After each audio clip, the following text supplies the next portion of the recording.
This building, as I first did the energy design in 1982, had no controls because there were no devices to control other than light switches.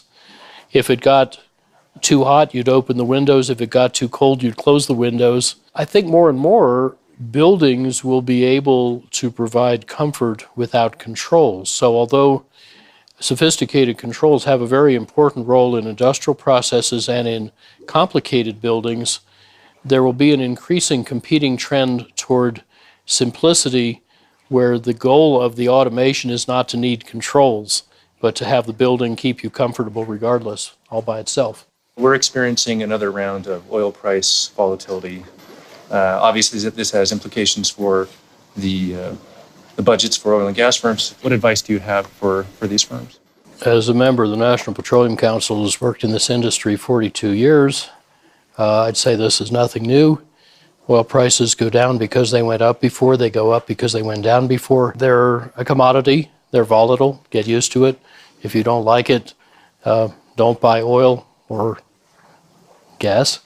Buy efficiency or renewables, which have constant prices, therefore less financial risk. The oil companies, just like the electric utility incumbents, have to figure out different ways to use their assets, capabilities, and most difficultly, cultures to compete in a very different market that's coming at them at a speed they can scarcely imagine and much faster than their cultures will find it easy to cope with. We're seeing a dramatic ramp up in the installed capacity of renewables around the world.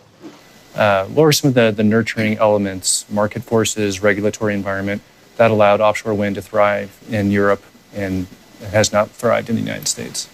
Europe has had strong policy support most of the time for offshore wind. The U.S. had strong site-specific or ideological opposition to offshore wind, so it's at least a decade behind.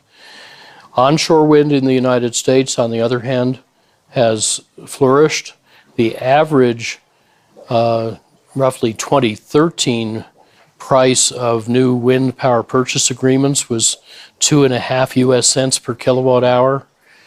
And if you backed out the subsidy, which has now gone away, it's still under 4 cents, highly competitive, particularly in the Midwest wind belt.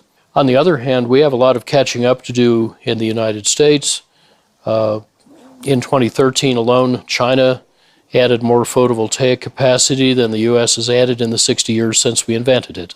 RMI is now an organization with more than 100 engineers, scientists, researchers. You advise companies and governments all over the world. We're an independent, entrepreneurial, nonprofit think and do tank, the and being the important word. We work sometimes with governments, but most commonly with the private sector, to create a clean, prosperous, and secure energy future. In electricity, we are helping both incumbents and insurgents create the next industry, and we're helping them figure out the hard stuff: grid integration, grid security, new business and revenue and regulatory models. Notice it's much easier to solve the electricity and car problems together than separately, because when you have smart electric vehicles exchanging electricity and information through smart buildings with smart grids, they're adding to the grid flexibility and storage resources that help the grid accept varying solar and wind power.